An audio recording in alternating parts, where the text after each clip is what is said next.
Okay, so today is August 2nd, 2021, and I'm going to call this meeting to order. It is 2:05, and we're going to go ahead and we'll start off with the roll call. Greg, can you do that? All right, we have Steve Borba, Phyllis Brown. I'm here. Grant Schaefer. We're still waiting. Oh yeah, sorry. Joe Hubacek. I'm here. John Pike. Here. I saw somebody else come on. Was that Pam Hewlin by any chance? Pam appears not to be here. All right. Okay, and yeah, Grant is just about ready to walk in. Okay, so we'll go ahead and Grant is now in the room. Grant, you here? I'm here. Okay. Approval of minutes. So the minutes of July 12th, 2021 meeting, I sent those out to everybody, all the members, on July 22nd, 2021. Do I have a motion to accept the meeting, the minutes of the meeting as written, or any amendment? I make a motion to accept as presented. Thank you, Phyllis. Do I have a second? Grant, seconds. All right, thank you. So the minutes are approved as presented. Next, we have the Public Works Report. Nick, are you going to give that? Sure, I'll go ahead and start. So I think one of the things that we wanted to briefly discuss was the hazardous tree and overhanging limb removal project. One of the concerns that I had when we transitioned, because both Marshall and I were relatively new to the Fresh Waterways Advisory Board, 3 or 4 months ago, there was a few questions that we had, and so as I started digging around, on that project as it related to the tree removal and or hazardous limb removal, one of the things that jumped out at me was I saw an HPA that had expired, and so I started scratching my head, going, "Oh baby, what's going on?" And do we have all of our ducks in a row? And just like normal, we always do, meaning you guys always do, and I'm generally the last to know. So I wanted to kind of clear the air as it related to that. I thought the HPA had expired, and I was wrong. We do have an active HPA in place that was initiated in 2018 and goes through 2023. I know I'm preaching to the choir, but I'm just kind of saying it for brevity's sake. The key thing, though, I think, as it relates to facilitating work along the waterways, is the timing. As we were digging through the HPA, the first item basically says, hey, due to specific spawning potential that in water work needs to be avoided in between May 15th and August 15th. And I think given the fact that we're at August 2nd, where it's right around the corner, I don't think there's any risk on planning additional projects. The other thing that I think is important to note is just make sure that an email sent over to Marshall identifying the area where the work is being conducted, so that Marshall can notify the Department of Fish and Wildlife. So that's kind of the big summary, if you will, as it relates to that work that's being undertaken. And from a shoreline standpoint, you guys are doing everything top notch along the lines of doing it the right way, maintaining the shoreline vegetation as much as possible, the root mass, and as much as the trunk as possible as well when we're retaining those trees. So bottom line is, you guys are doing a great job. You continue to do a great job. And I just wanted to kind of go through all of the I's and T's, if you will, just to make sure that everything was being done squarely. And again, you guys hit the nail on the head. Marshall, was there anything else that you wanted to add there? No. I'd like to just, kind of touch on that a little bit, based on a couple of emails that have been passed back and forth between, I think it was Greg and I, or anyway, some of my interactions with the Fresh Waterways Committee kind of caused me a little panic in the beginning, because I just had my feet held to the fire by Zach from Ecology regarding work in and around the shoreline jurisdiction. And then that weekend I went home, and that's when I saw the newspaper clipping of you guys doing your work in the right of way, or in the shoreline jurisdiction, and I kind of panicked. So I'd just like to send out an apology for any shockwaves I might have sent through the committee. Review of the HPA and talking to some of your members and stuff like that. You guys are well in compliance, like Nick said, with the intent of the document. So I've talked to Zach about it a little bit, and let him know that you guys are on the right page with the work that's going on. We recognize that we need you, and as time goes and I get my feet on the ground more in the planning division, and I get to the extent that it's even possible control of what's going on in planning right now, I would like to interact with you guys on a more frequent, more official basis, and just be a part of the group. So thanks for having me today, and I look forward to working with you guys as we go forward. Great, thank you. So I'm going to go ahead and ask all the members. We'll go around. We have to do that since we're on Zoom. Nick and Marshall, if any of the members have any questions about this, are you free just for a minute or two to answer those? Sure. All right, great. Yeah. Phyllis? I have no questions. John? You? Grant? So if there's a tree that's a hazard, what's the procedure to take it down? Same as nothing's changed. Well, the hydraulics project approval gives specific pre and post construction notification, to where we just want to know where the tree's at in relation to the shoreline jurisdiction, which waterway it's on or whatever. If we can get a couple of pictures of those trees that have been identified as a danger tree, I'll get that to Portia at the Department of Fish and Wildlife, let her know what we're doing. And then once you guys have got the work done, if it's a tree that's got a significant trunk that can be pinned against the bank, we'd like to show her where we've pinned that against the bank, and just kind of give her a post photo of what the work actually looked like. Okay. Okay. Joe, Bubachek, you have any questions? No, none for me. All right, thanks. Greg? None for me, thanks. And so Bruce from the corporation, do you have any questions for the guy? A quick question for Nick. Nick, rumor has it that, I hate to use that word rumor, that the city's contracting with somebody to test the sludge, and that's already occurring, or is that noise? I believe that's a question that has been asked, that I go find a consultant to facilitate that. Have not been able to do anything with that yet. Okay. And that's, Thank you. it's on the radar though. Thank you. Okay. All righty. So Nick or Marshall, do you guys have anything else for the Public Works report? Not I, thank you. All right, great. Thanks, guys. All right, Fresh Waterways Corporation report. Bruce? Yeah, it's all, I'm gonna kick it to Grant in a minute to give a report on the boats, but as you all know, the treatment was completed. Everything was treated but the parrot feather, and some of the penny wort at the bridge at Chance. Fish hook appeared to have some suspended sediment and a bloom going on during treatment. And there was some floating parrot feather in the northern portion of Grand Canal, and we also noticed some parrot feather up in that wetland area.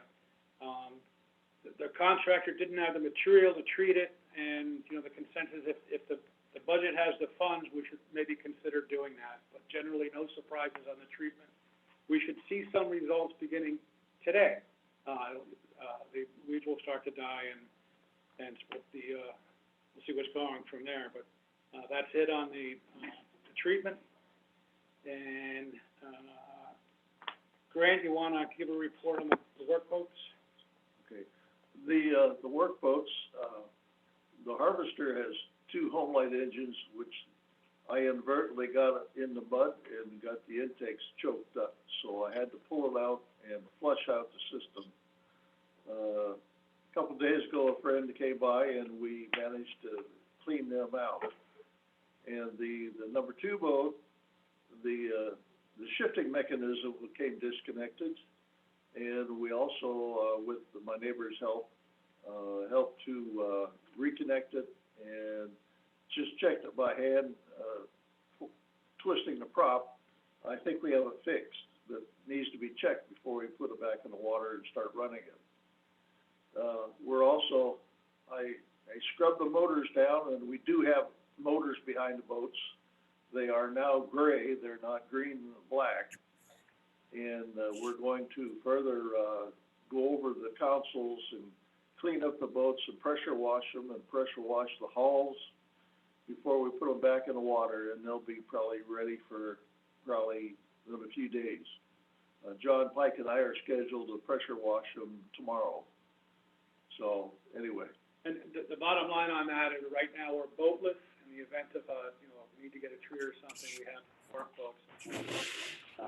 Make every effort to get at least one, if not both of them, back in the water. Yeah. And in the connecting canal, the pennywort, my observation is it's dying, but there's still a lot of floating plant life. And it's still a mass that's on the water, and it almost still needs to be captured and sent over the side into the saltwater marina. And so we haven't had boats and everything, equipment and personnel to do it. So, and then if we also start fitting the trunks up against the bank, we're gonna need some of those 2x2 stakes, so we can stake them down. Okay. And so who provides the stakes? We picked them up from John Wagner at the city yard. We have some in the barn, yeah. Yeah, we have some, but if we need more, I know where they're stored, and I have permission to go out there and grab what I need. Okay. All right. Anything else, guys? Corporation? No. That's about it. Okay. All right. All right, so we'll go ahead and move on to old business. So for aquatic weeds, actually, Bruce, you kind of touched on it anyways of what I was going to talk about. But so I think almost all of us live on the waterways in the areas where they have treated it, except Bruce, you're on the lake. But, and so Grant, you talked a little bit about the pennywort, and it's the same observation that I've noticed, is it's dying off, but it's wilting, right? Yeah. But not really doing much anything else. But so what I was going to do is I was going to ask the other members of what you guys see out there, or maybe you've taken your boat out and you've seen what's going on. So, John? I haven't taken it out since it was treated. Oh, you haven't? I was gonna probably go out within the next few days, and, because I wanted to see it. Go down by Grant's place. Okay. Yeah, it won't be for a few days. All righty. And there was no treatment up by your place on Duck Lake either. No. Yeah. I did see him go into Bass Canal later now, but, All right. And you're too far up to see if the entrance to Bass Canal, those lily pads and all that other, pennywort and all that other junk, or if that's still around. yeah, I can't see it from the house, but I can take a walk down to the bridge, or usually when I bring my boat back in, I go down around there to, Okay. so, one way or another, I'm gonna take a look. All right, okay. Phyllis? They didn't treat the No, Menard's not done yet, yeah. With the parrot feather and. parrot feather is all they're gonna treat there, Right. and they haven't done that. Okay, all right. So Greg, how about your canal? The pennywort is definitely yellowing across the way, which I didn't think he sprayed the pennywort down this way. Thought he only did a couple areas, but it's been affected. Okay. Have you taken your boat out and gone out to the Grand? I haven't. I'm off Wednesday. I'm gonna go out then. Okay, gotcha. How about all that milfoil and Eladia that was in your canal? Can you see any of that still from your dock area? I can't see any. I haven't been down there, but Okay. yeah, I don't see any from my porch. Okay. And I was able to beforehand. Yeah. All right. Okay. Joe, how's the Bass Canal doing? Well, I made 4 passes through Bass Canal, and pretty much everything is dead. There's still like remnants of dying weeds, but it's almost turning into dirt now. And some of the cattails, I don't know if that's what you call them or not. They look like reeds or cattails. They're dying too. And they're turning brown anyway. And other than that, it looks pretty clear. I haven't seen any fish floating yet, so I guess we're okay. Yeah, that was my next question for you. I haven't tried fishing yet. I have. I will tell you though that before they sprayed, I was netting weeds and stuff that were floating around my dock, and I was getting baby fish into my net, small little baby bass. And of course, when I pull the weeds out, I release them back in the water again. Now there's no weeds for them to hide in there anymore. It's pretty much gone. I don't know where they're going. We'll just see what happens over time, I guess. Okay. Well, keep an eye on it and let me know as it's progressing. What you're seeing. How about the pennywort? Actually, I don't think. How about the entrance? Have you been over to that entrance at all? I did not see the entrance. I can't see it hardly even from the bridge because the trees overhang the side too much. I can't really see it very well. And you can't see it from, I forget the name of the road that goes between the two portions right there. Where Duck Lake, that road, the Overlake. I can't see it from Overlake either. Mm-hmm. Okay, all right. So you almost have to get a boat in there to kind of see what's going on, and I'm out of a boat right now. Yeah. Okay. But even your neighbors, because I know some of your neighbors have boats, nobody said anything? You know what? I haven't seen anybody boating since they sprayed. Okay. So everybody's been staying off the water. All right. Well, send me a text now and again, just so I know. If you have a neighbor say something or you see what's going on there in the water, just kind of keep me posted on that if you would. Will do. Yeah, I've been keeping an eye out. I think I've seen one kayak go through, and that was about a day after they sprayed, and then that's been it. Okay. All right. Yeah. They wouldn't have been able to see anything at that point anyway. All right. Cool.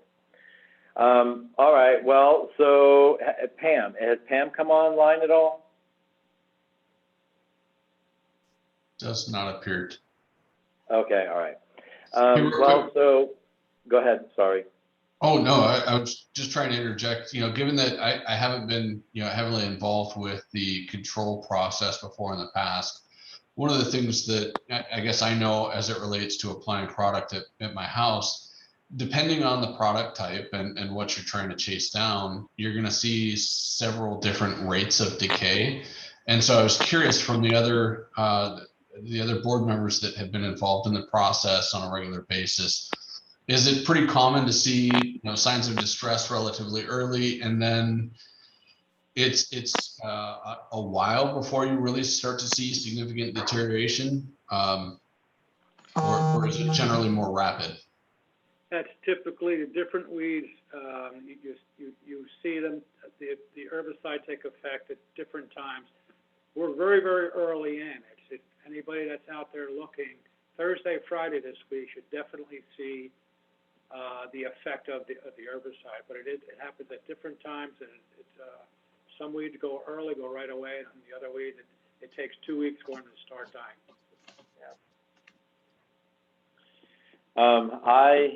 I've been in the Bell Canal, and the Bell Canal is really, I'm kind of surprised because as I've gone north on the Grand Canal, I haven't really noticed too much, but I was on the Bell day before yesterday, and a lot of those weeds that were just, you know, swampy looking, I don't see that. I don't know how much they've actually gone down into the water, but so it seems in the Bell that it's kind of taken effect a little bit better than out on the Grand.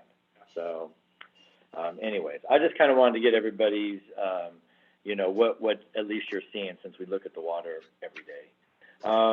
Okay, so the other part of that with the weeds is the harvesting and water testing, and I don't know if anybody has anything to add, but I don't know of anything that has come up or anything that we've talked about since the last meeting. Does anybody have anything to add to that? I think that's probably a future. Just one comment, it's an old comment that the weeds need to be taken out of the water, and we don't have ready access to the water all over the waterway system. And we need to take the drainage points that goes into the lake system and convert them into a combination access point drainage, so that we can, after we kill the weeds, we can pull them out. Right now, that we kill them, but they're still in the water, and they're still there. Like the pennywort right now is still floating there, floating mass, and so. Okay. Anyway, we need the city to convert a lot of those access points. Okay. I think that definitely, we have talked about that before, the different properties that the city has, identifying them and which ones would be most beneficial to that. Okay, all right. And Steve, I think the yes. question was about water quality testing.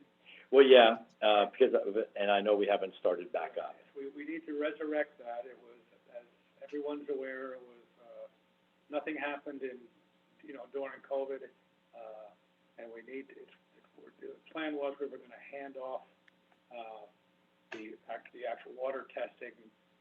I think it was Phyllis was gonna, and I don't know if John was involved in that, someone else was gonna pick it up.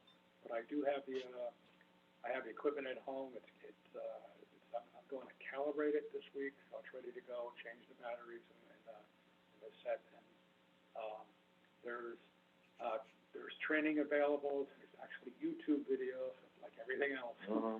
It'll walk you through calibrating the equipment, using it, all that stuff. And of course, I'll do some I can barely hear what's being said. Sorry about that. I can't hear anything he's saying. I'm sorry. What I was saying is, we're going to resurrect the water quality testing. I have possession of the equipment. I'm going to calibrate it, put new batteries into it, and we're going to hand it off to someone that's whatever volunteer I can get to raise their hand to take that on. Again, there was questions around how often it should be done and all that. My sources tell me quarterly is plenty, and you could even skip the winter season, but spring, summer, and fall. But a matter of opinion. Some people say it monthly. But anyway, we'll hand that off. We have the equipment. And we have the ability to do it. It's the use of the equipment and the training is all available. YouTube videos by the company YSI, who makes the professional grade equipment that we own. Okay. So, Yes, Phyllis. well, I have a question about the equipment. I know it's city-owned equipment, but how old is this equipment? I mean, should we be looking at maybe a more user-friendly equipment to put in future budget, maybe, to purchase up-to-date equipment? Yes, I can talk to that. We have the last generation equipment. It's called YSI Professional Plus, and it was adequate for doing what we were doing, but it was, I suppose it's 10 years old or so. Like all other technology. There's releases and there's the latest and the greatest. The new one is called YSI Professional Pro Quattro. It's it's better equipment. It's lab grade sensors. You actually today, for example, I guess when it needs to be calibrated, but with the new equipment, you get prompts. It's calibrate equipment, that you're slightly out. Also, there's more probes that we can use for testing different things. Right now, we're doing dissolved oxygen, pH, temperature, but we can add to that. We can test, there's a multi-probe equipment up to 6 items. And that's, that's definitely a consideration to upgrade our equipment. It's, what's the adage, give me the equipment and I'll do the job. Mm-hmm. Okay. Well, that's all really good information. So can I comment? Nick, what do you, if we wanted to purchase this equipment so that we could do the testing ourselves, because I know that there's also maybe talk of trying to get somebody to do it for us, but just out of curiosity, if we wanted to buy this equipment and there were volunteers who wanted to do it, how would we go about purchasing that?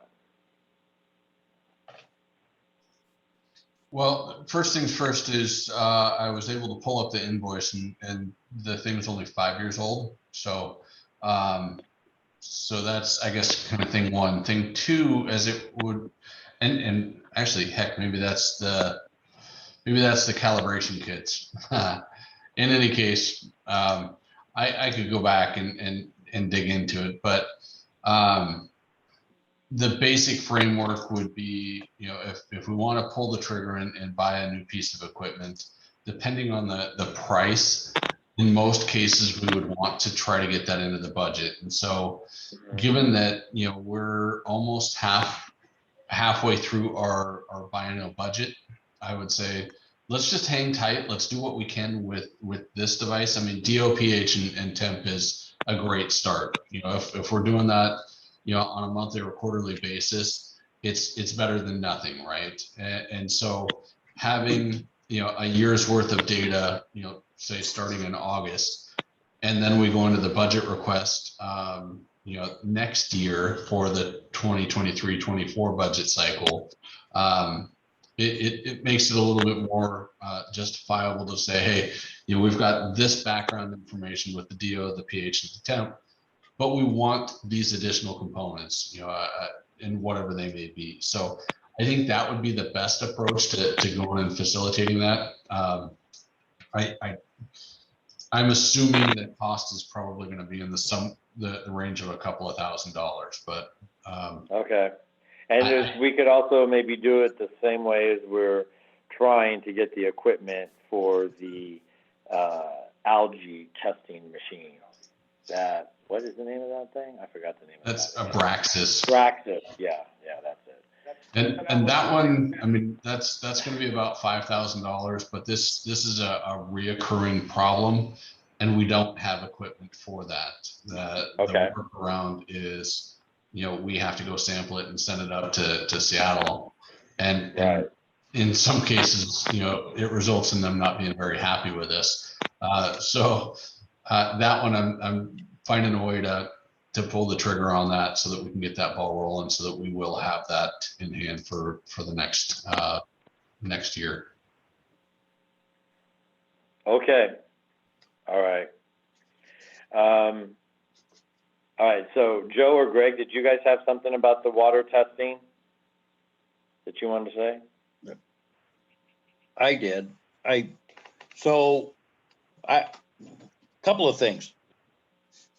Number one, we were supposed to have given Alexa Brown some of the testing results we've got from the past.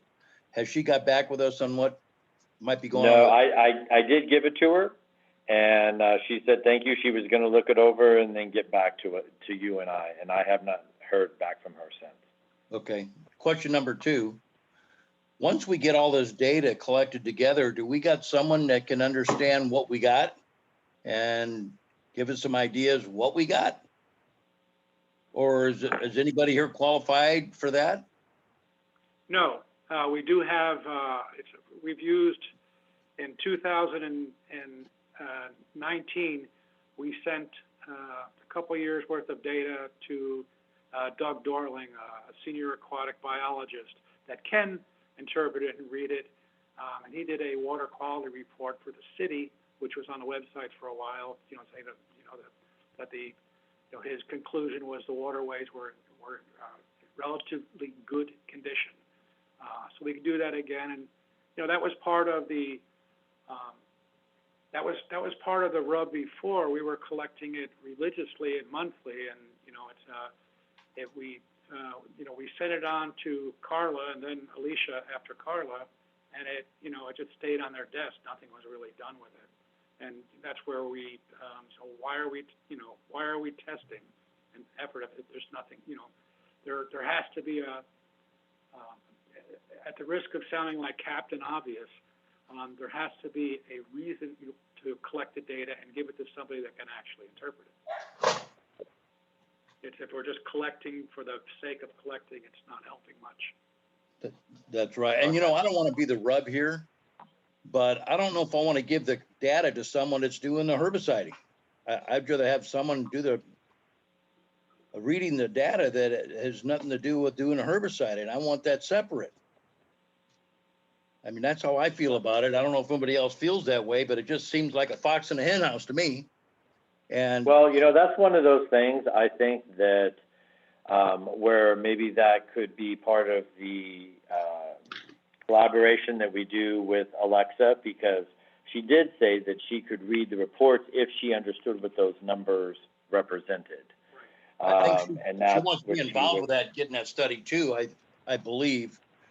Say again? I think she wants to be involved with getting that information so she knows it's done right. Yeah, I think so. But remember, she also said that she felt that it was a large system, and she's only just dealing with just volunteers for the most part. So. Right. No, and I understand. Yeah, we're gonna have to do with volunteers. I understand that. Yeah. So that was two of my concerns. Well, maybe what we need to do is definitely have a more in-depth conversation. Joe, either you or I can reach out to Alexa and just ask if she's had an opportunity to look at that, then I guess maybe the next step would be to start testing again and realizing that there may not be somebody here today that we could send the report to, but at least we can start getting the data, and then when we can find who is that right person to give the report to, then we will have data. But I don't think we should probably wait until we find out who that person is. I think what we probably need to figure out is who it would be the people that would consistently be available to go out and do the testing. And also, there's consistency required for testing. It has to be done the same time in the same places, same time of day. Makes a big difference. Your results at 7 in the morning, your results at 4 o'clock in the afternoon are going to be way skewed. It's there has to be some discipline in that. So we have put together a plan. It's get her done. Right. Well, and I remember the other thing too that Alexa talked about was, the going at the different depths of the water where it would be different, could be different.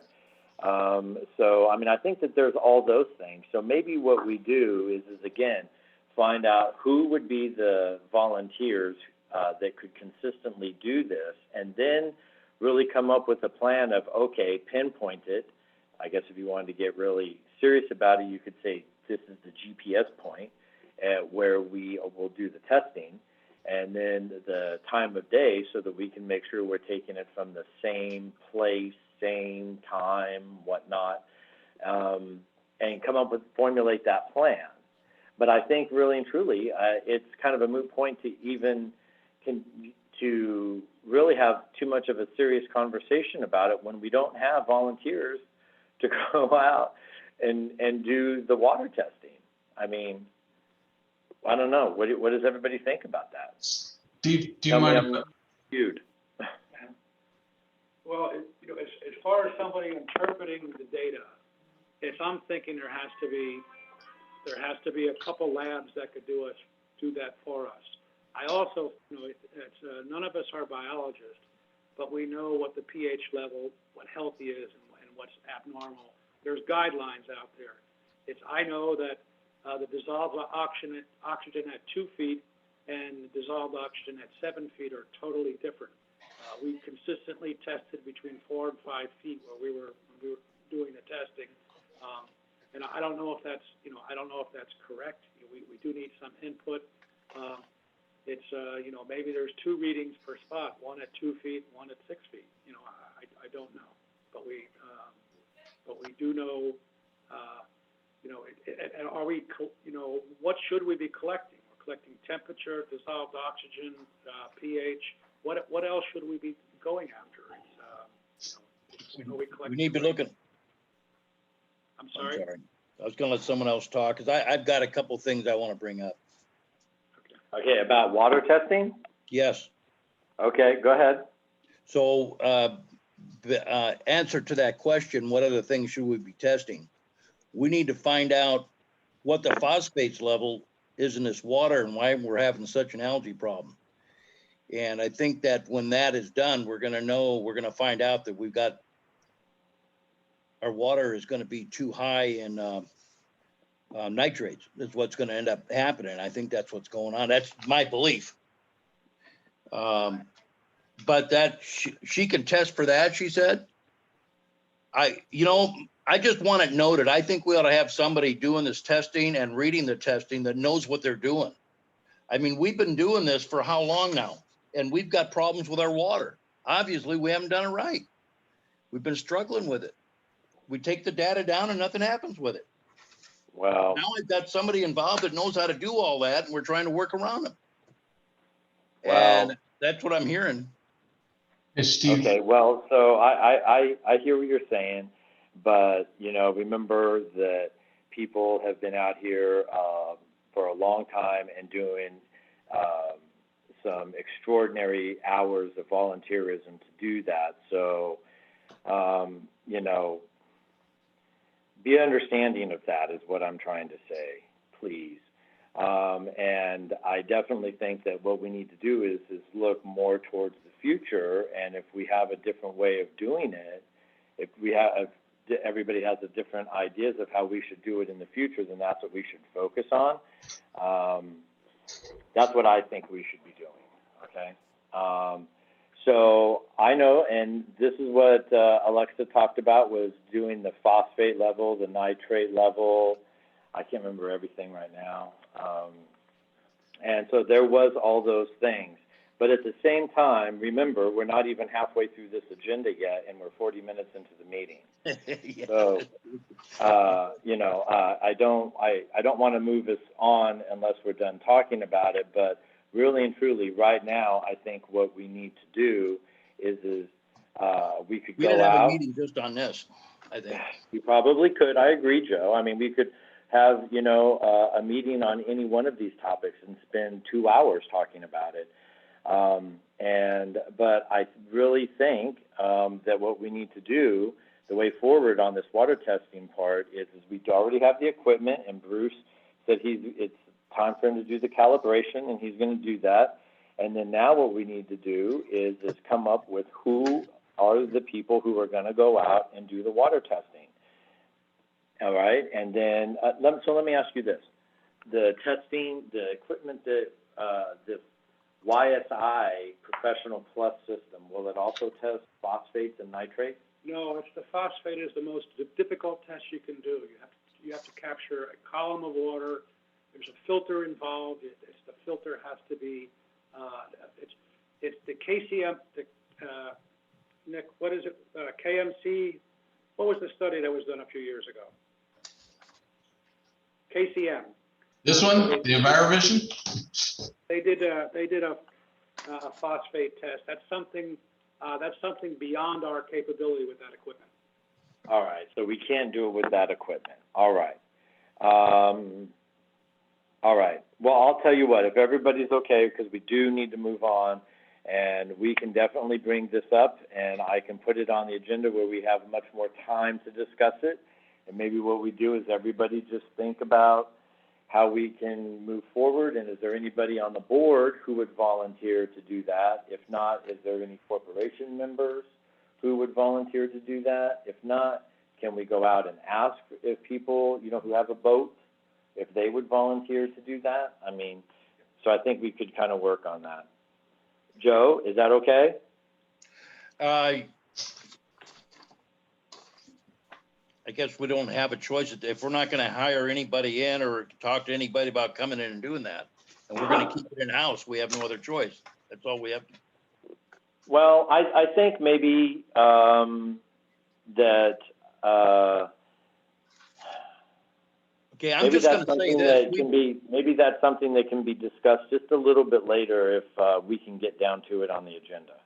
All right, look, we can either move on or we can keep hammering this, but we're in a little bit of a disagreement on how to handle this water testing. And I don't know if we're gonna be able to get a meeting of the mind on it. I think But we let- can. I think we can. So, okay. Greg, do you have anything to add to the water testing? Not right now. All right, thank you. All right, so the North End Grand Canal project. And so I remember, so Nick, this is for you. I remember that you said that once council started meeting in person, and let them get some meetings under their belt and figure out how a large-scale project like that would best be introduced into council. Do you still have that on your agenda to get in front of council soon? Well, if you recall, it wasn't intended to be at a council meeting. It was intended to be a workshop, kind of like what we did, in the first phase with just the principal stakeholders.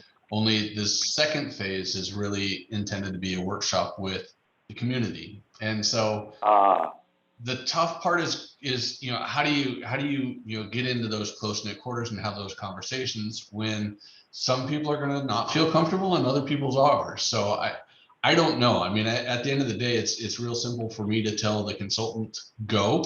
But I think we'd be, shooting off a little early if we hit the go button right now. So, okay.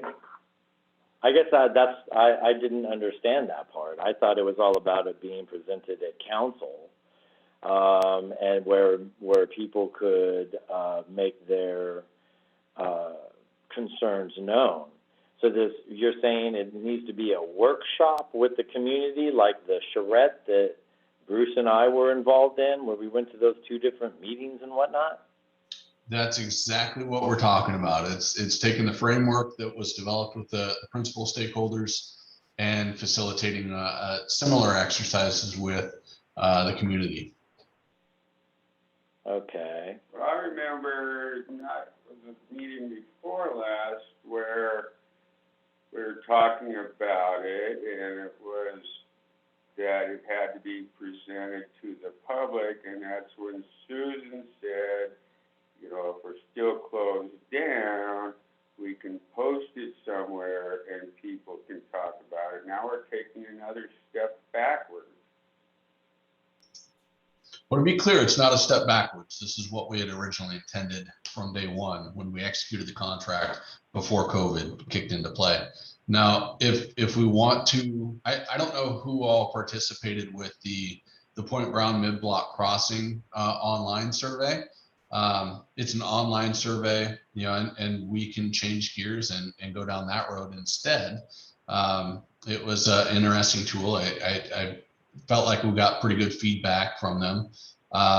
But there's no substitute for being there in person, getting your questions answered and interacting with somebody. Right. And so who would facilitate this? So this is that same group that facilitated ours is who we have under contract. we executed that contract literally, a week or two before everything shut down with COVID. Last time that was. Yeah. So that was the Watershed Company. Thank you. Yeah. I have it right here. Okay, so what you're saying is then when we wanted to have the community, the workshop with the community, the Watershed Company, and who actually was the big part of that was Amber. She would, or one of her colleagues from the Watershed Company would come out and facilitate this? That is correct, yes. Mm-hmm. And is that like a couple hour thing, a 4 hour? Because I remember we had 2, if not 3 different times we were part of that charrette, and they lasted for 4 hours or so each. Yeah, they were a good chunk of time. I don't remember. I'd have to go back and look at the contract to see what the framework is. Let me have that ironed out for the next meeting, if that's all right.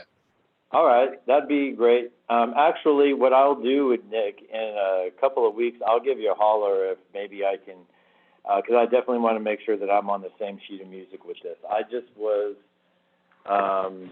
that's just not what I understood. So I want to make sure I have it right on how we're going to move forward with that. But I hear you. Okay.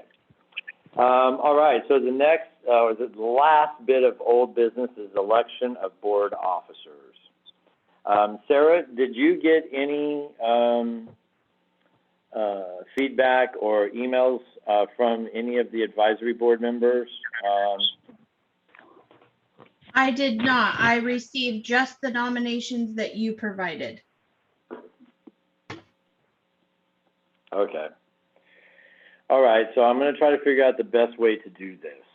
So there's the 2 different nominations, one for the secretary, Pam Hoolan, who's not here today, and then for the chair was for me to continue for one more 12 months. And so we're going to go ahead and move forward with this. So we'll go ahead and we'll start with the secretary. And so for the secretary, I nominated Pam Hoolan. I did talk with Pam, and she accepted that nomination. So what I'm going to do is, instead of doing all in favor, I'm just going to go around, and if you guys want to give a yay or a nay. Well, actually, let me back up. I'm sorry. Let me back up. Since we are in the meeting, any board members, are there any board members that want to make a nomination for secretary other than Pam Hoolan? No? Okay. All right. So for secretary, just say yay or nay as I call out your name for Pam. Phyllis? Yay. John? Yay. Grant? Yay. Joe? Yay. Greg? Yay. All right. And then for me, I say yay. Okay, so for the chair, for me, this is quite awkward. I nominate Steve for the chair. But, all right, so we'll go ahead and we'll do it again, yay or nay. Well, first, is there anybody who nominates another member for this position? I forgot that part. Is there another nomination for chair? Okay. Phil, so we'll go ahead, we'll go around, yay or nay. Phyllis? Yay. John? Yay. Grant? Yay. Joe Hubachek? Yay. Greg? Yay. Okay, all right. That is done now for 12 months. Okay, new business. Okay, so the first under the new business is the Integrated Aquatic Vegetation Management Plan. So that's what we've talked about now, I don't know, way more than 12 months, probably close to 15, if not more, months we've talked about this, the IAVMP. And so, Nick, I'm going to go ahead and turn it over to you if you want to just tell everybody a quick of what it is, what the cost will be, and what the process is, so that we can get going on this next project. So the Integrated Aquatic Vegetation Management Plan is a document that the city actually prepared a number of years back. I want to say it was 94. I'd have to go back and double check, but the basic gist is it identifies, you know, the framework that we want to try to alleviate the aquatic vegetation that we have in our waterways. There's a balance between you know, going nuclear and having no plants, and maintaining, you know, appropriate vegetation for you know, fry and spawning and so on and so forth. And so we want to be able to find that balance. And so the intent is to upgrade that plan, which that work was budgeted this year, or budgeted for this budget cycle. And I believe $65,000 was incorporated into the budget for conducting that work. I'd have to go back and triple check, but so if I'm wrong for whatever reason, you know, don't hold my feet to the fire too bad on that one. The process as it relates to kind of closing this loop is a request for proposals is prepared, you know, very similar to what we did with the you know, aquatic vegetation control professional services contract. Same sort of concept. We would prepare a request for proposals, distribute that request for proposals. You know, interested parties would put together a proposal. Those interested parties would submit by the time we say, and then we would go ahead and conduct a review of the proposals. And what I'm envisioning is same sort of process, you know, where city staff would review it, as well as the Fresh Waterways Advisory Board would review all of the proposals, and hopefully we'd be able to establish a concurrent recommendation to move forward with contract execution. Then Public Works staff will negotiate the contract, and then the contract will then be taken to council for implementation. Then we get the fun part of being able to finally conduct the work. So that's it in a nutshell. Did I miss anything? Do you have significant questions? What are your thoughts? Well, I would say for me, knowing that by not having the an updated IAVMP in the eyes of the state of Washington, that held us back from applying for the parrot feather grant. And the money has already been allocated, then I believe that we need to move forward as quick as possible to get this IAVMP completed. But I would like to see what's all involved in it, meaning what is it that they're going to do? What does this plan include? And do we have any leeway in asking for other things to be done, such as soil samples, water testing, anything like that? Or is it just a pretty strict type of document? You know, state of Washington says this plan will include X, Y, Z, and that's what it needs to include. Well, the basic framework can actually be done by the Fresh Waterways Advisory Board or a staff member. It's relatively simple as it relates to putting together an integrated aquatic vegetation management plan. Now, the reason why we budgeted what we did is because we wanted to be able to incorporate some of those other components, i.e., in a perfect world, I want to be able to update, you know, the information that was done in, you know, 93 and in 2001 as it related to the phosphorus, you know, nitrogen, so on and so forth. And so part of what we've talked about offline, Steve, is that we know there's a lot of nutrients in the water, and Mhm. that's part of how vegetation can be controlled, is by figuring out how to limit those nutrients in the water. And so that's partially what I'm pushing for, is to have a more holistic approach as it relates to this integrated aquatic vegetation management plan, as opposed to, just putting, 6 sheets of paper together and calling it our integrated aquatic vegetation management plan.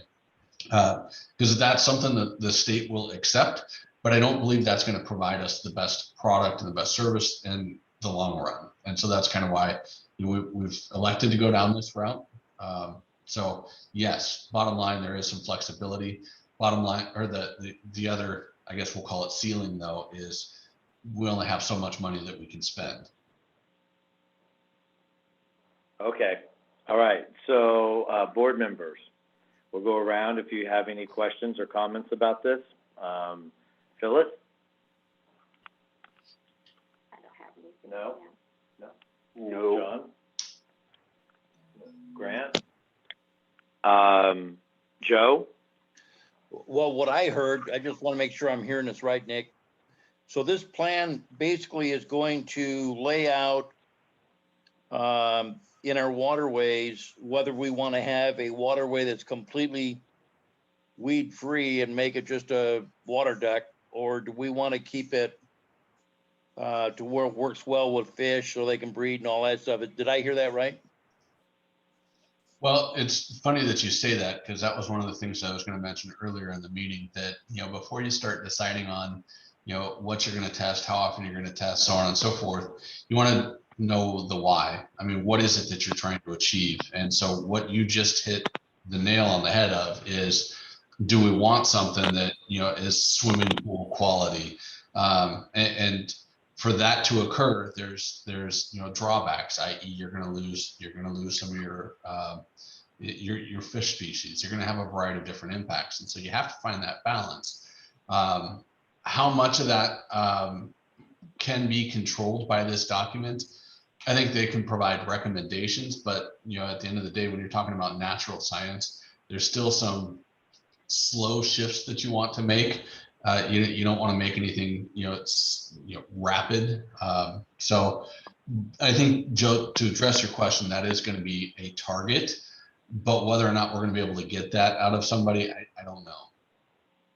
Yeah, and that's going to be a tough one with all the different people you got living here now. It's a whole Yep. different game today.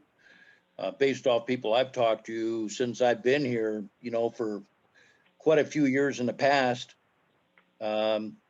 people kind of liked it weed free and everything, so they could, it was a kind of a different thing, but now you got people moving in that they want to fish and everything else. And it will be a job trying to figure out how we want this waterway and what we're going to do to keep it that way.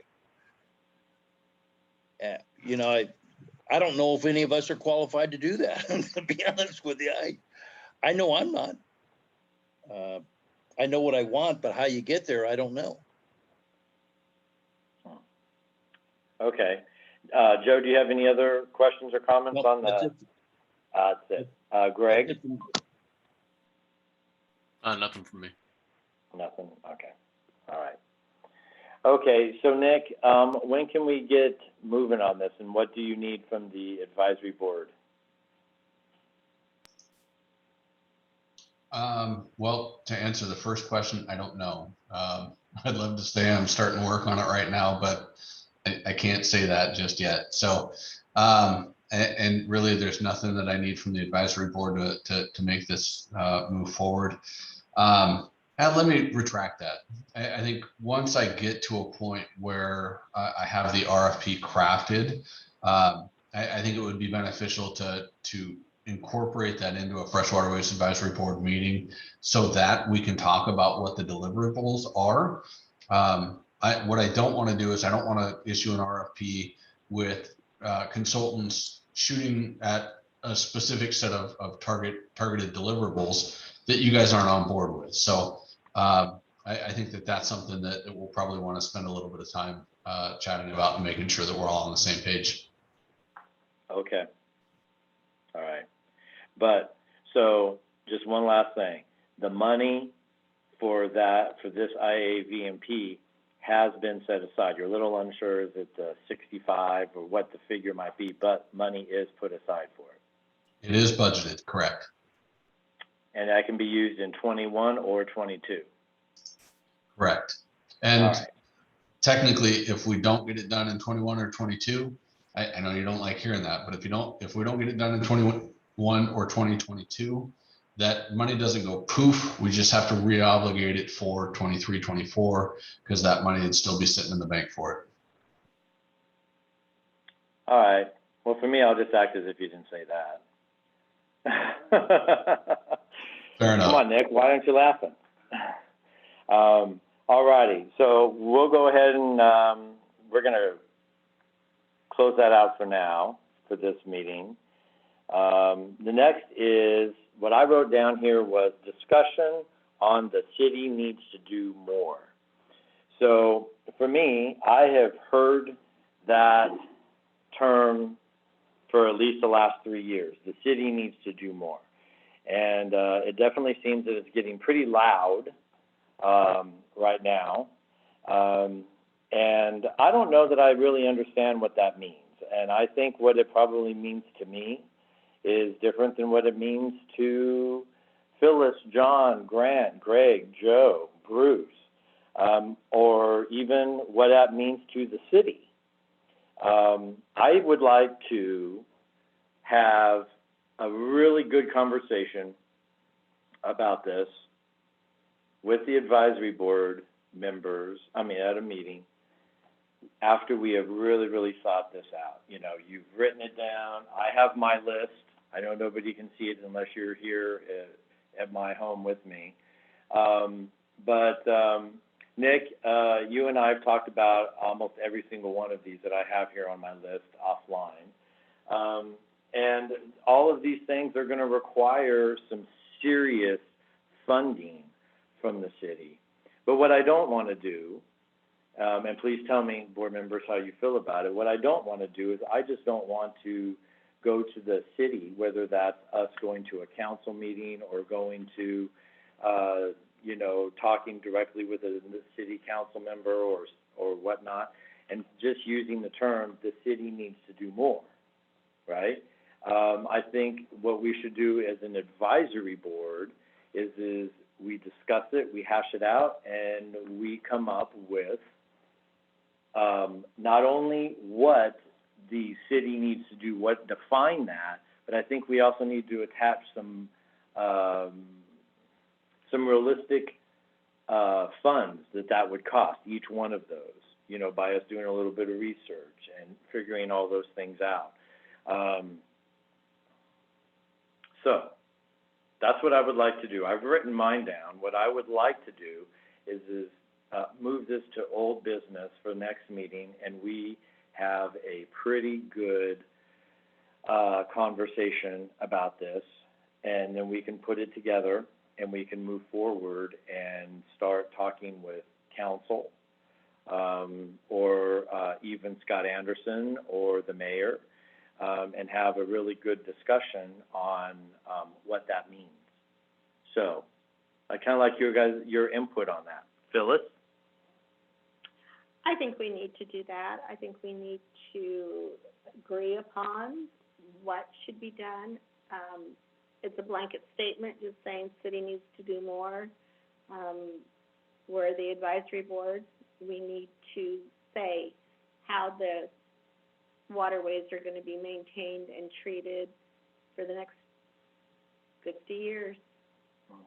Exactly. Set it up for success, right? Yeah. John? I'm more concerned about the corporation. I don't know if the advisory board needs more city help, but it's the corporation. But as we've talked, we'll pound it out and deliver something equitable. Yeah. All right. Anything else? No. Grant? I think from the physical standpoint, we need more access points for weed removal We need a 1 or 2 dedicated city personnel for firsthand, work, surveying the trees need, the weeds, whether it be water quality, and also the removal. And we just need more participation, because the existing people that are doing the work, they're switching over to canes and walkers. And you can't work very good when you're hanging onto a walker on a barge. And so then we need more city support, more physical people helping out. Okay, thanks, Grant. Joe, how do you feel about that? No, that's fine. So you don't want to talk about it at this meeting. You'd like to bring it up, have us think about it and bring it up next meeting? Yeah, no, I really would like everybody to brainstorm over the next 4 weeks. Think about it, write your stuff down, or whatever you want to do. And then we'll just go one by one. We'll get it all put together, and we can talk about it. Okay, yeah, that's fine with me. What would be interesting is to see, really and truly, how close we all get, whatever is on our own individual list. I kind of think that there's probably a couple of them that I think every member would probably have on that list. So anyways, but yes, it would be for the next meeting, and write your stuff down. Okay, sounds good. You're good? Yep. Thanks. Greg? Yep, that makes sense to me. Awesome, thank you. Okay, so next we're going to go to public comment. So I know we do have some members, some residents that would like to make a comment. What I would ask you to do is, I don't time it and give you a time, but I do ask that your comments are brief and to the point, so that we can get through this meeting. All right, so Sarah, who's the first person that would like to do comment? Richard Wills. All right, Richard, go ahead. So I'm Richard Wills, and for those who don't know me, I've lived here in the community on the south end of Duck Lake for just a little over 5 years. And I'm very, very interested in improving the quality of our fresh waterways. To that end, I have been proactive and have provided on several occasions over the last 5 years, I provided the city some ideas and some information, and I continue to do that. So I talked to 2 of the people who were boots on the ground when the waterways were excavated back in whatever it was, the 60s and 70s, and that's John and Tom Quigg. And Tom had a pretty good memory of what went on. So I'm a kind of a problem-solving oriented person, and the first step in solving the problem is understanding the problem. So to that end, I was involved somewhat in understanding from Department of Ecology and Fish and Wildlife what's their first step, and their first step is to know whether or not we have contaminants in the soil, and that's already on Nick's plate. The next thing that in my mind is how much biomass, because there's 3 or 4 things that affect both weeds and algae in the waterways, and that's sunlight, nutrients, and dissolved oxygen. And that's affected by how much biomass is on the bottom, because a thick layer of biomass decreases the amount of dissolved oxygen and increases the nutrient density. So I've always had this impression that we've got 50 years accumulation of biomass, and that our water system is much shallower now than it was when it was actually dredged.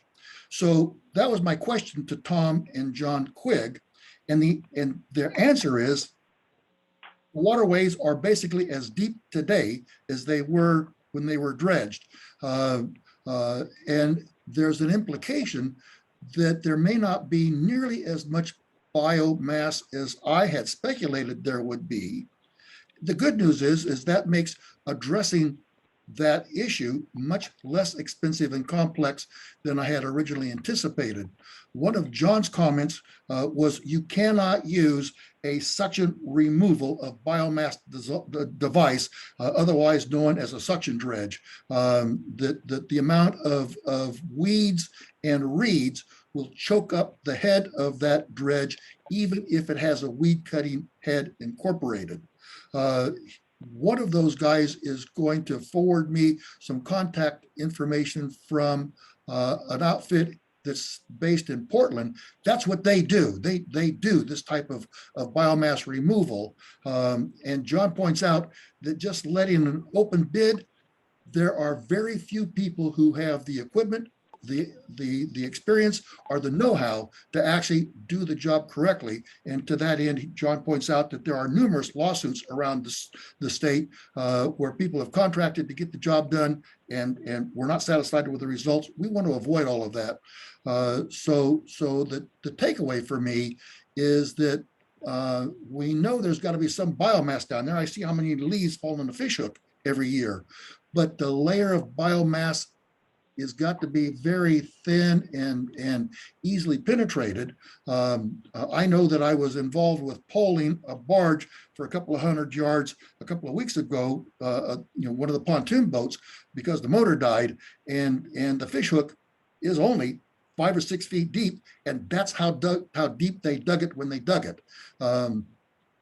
So I'm suggesting that the city needs to either hire a scuba diver to go down and actually assess how deep that biomass layer is, or perhaps it can be done with a, what do you call where you plunge the device down, a core sample. It can be done with a core sample.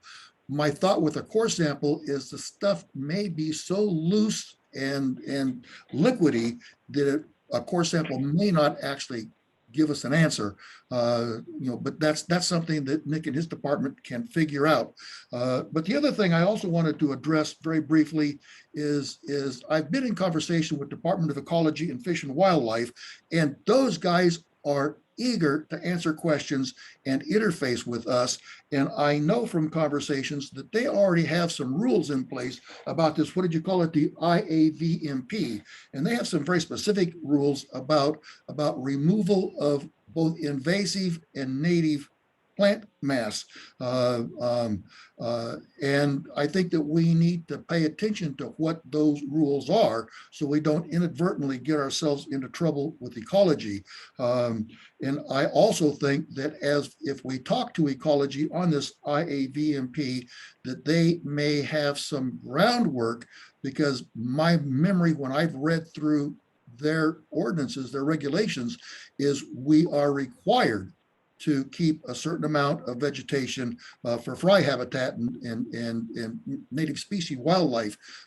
So my perception is we absolutely cannot turn the waterways into a swimming pool. Ecology just won't let us. And although the waterways is the responsibility of the city, it's governed by Ecology and Fish and Wildlife. So I think I've covered the points that I wanted to bring up. I have provided some contact information to both Nick and I missed Marshall because I didn't have his email address. And hopefully we will move forward sooner rather than later, because I'm reminded of the song, it's the dawning of the age of Aquarius, and the waterways is become front and center for both residents and the city council. And I'm glad to see that happening. And I'm looking forward to us making progress. Okay, thanks, Richard. Money. All right, thank you. I'm sorry, but yeah, that was not quite as brief as I would hoped. So, all righty. And so, Sarah, who is the next person? Don Williams. All righty, Don? Yeah, can you hear me okay? Yes, sir. Oh, yeah, good afternoon. Listening to the meeting and glad to see things are moving forward. I would think, and the budget for the aquatic vegetation management is $65,000. But there's another plan that's in the budget too, which I think is equally as important, and it's called the Stormwater Master Plan, and that's budgeted for $150,000. It's obviously much more complicated.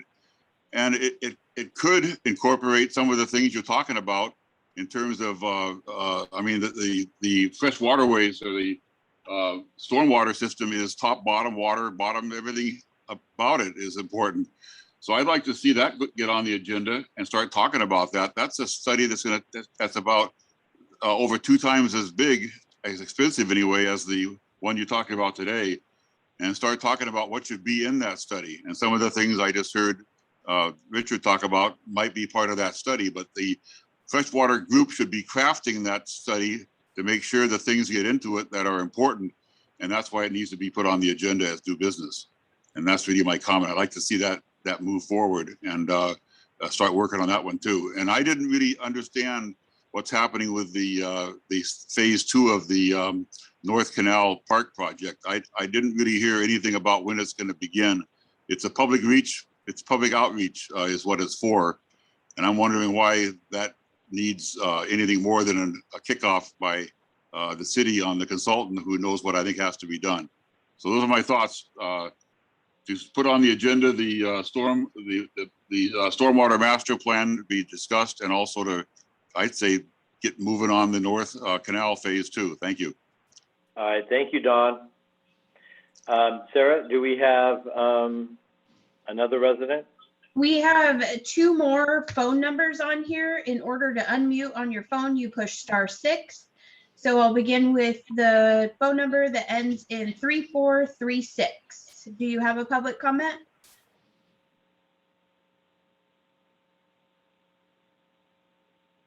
All right, phone number ending in 9529.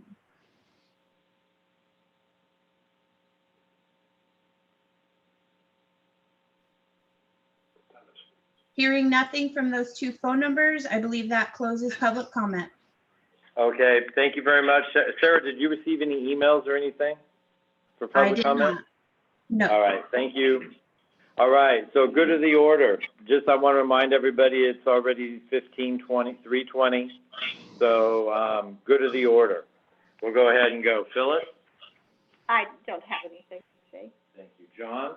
I have just a couple quick questions. One is, what is the status of the police boat? Oh, we'd have to ask the police. But a good question. Actually, I'm going to be talking with Deputy Chief Watson about the buoys. I'll ask him. Okay. What's the That status? was the second part of it. The Fresh Waterways Corporation did volunteer at one time to replace the buoys that are missing and were mapped out. Mhm. We were told no. And, you know, if the police department, my understanding with the police boat is it was red tagged 2 years ago. And, you know, their parade boat wouldn't be any good for doing buoys anyway. So, like to see something move forward on that. When I send out the email, I sent Deputy Chief Watson an email this morning. And so I'll send him another one, and I'll bring up that. And so maybe he can come to our next meeting and talk about those subjects. And if there's anything else about the police you'd like me to talk about or talk with him about, please let me know. Grant? It's my speeding ticket. Can't help you out there. Yeah, the buoy that is lodged against the boat launch is a Chinook boat launch. Is not doing much good where it is tied up against the dock. And we have offered to help the city monitor and maintain these things, and that the police don't have the equipment or the personnel or anything. And all we need is to rig the number 2 boat with a davit or something on it, and we could be a big help. We do have davits for the boat? No, not yet. Not yet? Okay, all right. All righty. Anything else, Grant? No. Joe? I don't have anything. I think we've talked a lot. All right. Thanks, Joe. Greg? Nothing from me. Nothing? Okay. All righty. So, Nick, do you have anything for good of the order? Nope, other than, if there's buoys tied up against the dock, that's another one of those things that I'd recommend you have the conversation with Watson when you get a hold of him. Yes, I've written that down. Thanks. All righty. Marshall, any good of the order, by the way?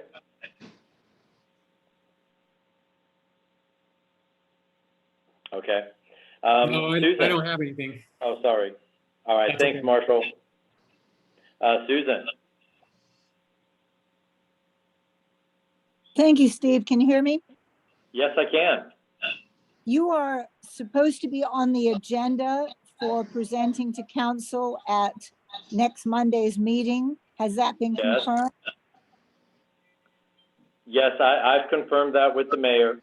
I will be there, and Bruce Malloy, Fresh Waterways Corporation will be there as well. And do you have any idea at the moment, are you going to be presenting about the spraying and the results of that? Is that the idea? When I talked with the mayor, she had stated that the city council was going to have a discussion about the fresh waterways, and she would like us to be there to answer any questions and about the future of the waterways, or what perhaps what we envision that the waterway should be in the future. Super. Okay, thank you. I Yeah, look there forward. wasn't anything about the weed treatment, but I can, I'll go back to the mayor and see if I can pinpoint a little bit more so that Bruce and I know what the topics are. I think that would be good, Steve, because it's such a broad subject that we've brought forward. I think we're going to need to narrow ourselves down in terms of how we're having the conversation. So I think you're going to be helping us do that. Yeah. Well, so do you have any insight to that? I mean, what the reason on why this was put on the agenda? It is a hot topic all around town, and I think that was the reason for it, is we wanted to put it up there and have a discussion. But we as a council don't have enough information to have that discussion by ourselves. So that's why I'm very pleased to see that you are both going to be coming. Okay. Well, one thing also, Susan, if you pass to your colleagues there on the council, would be, you know, we are holding these meetings via Zoom. They could always, I know that you guys are so busy, but they could also take a gander at the agenda and the minutes. Greg has done a wonderful job of doing with those minutes. So I think that a lot of the council members, if they were to just look at the minutes, they would have a pretty good idea of what we're doing. Steve, that's an excellent idea. Is the meeting also recorded? Yes, it sure is, and has been ever since we've done Zoom, and it's on the city website. Sarah puts it up there each month. Super. And then with your permission, I think I will just follow up from this meeting and send an email to the mayor and ask her to let everybody on the council know that they can watch these recordings. I think that's a great idea. Yeah, absolutely. And like I said, I'm going to follow up with Mayor Dingler as well to make sure that Bruce and I know what the topics are. Super. Thank you, Steve. Thank you, Okay, everyone. thank you, Susan. All righty. So let's see. It is 3:30. And I adjourn this meeting. The next meeting will be held September 13th at 2 p.m. to be determined whether we will be at the library in person or on Zoom. More on that in a future email. All right, everybody, have a great day. Sarah, thank you very much for help with today's meeting.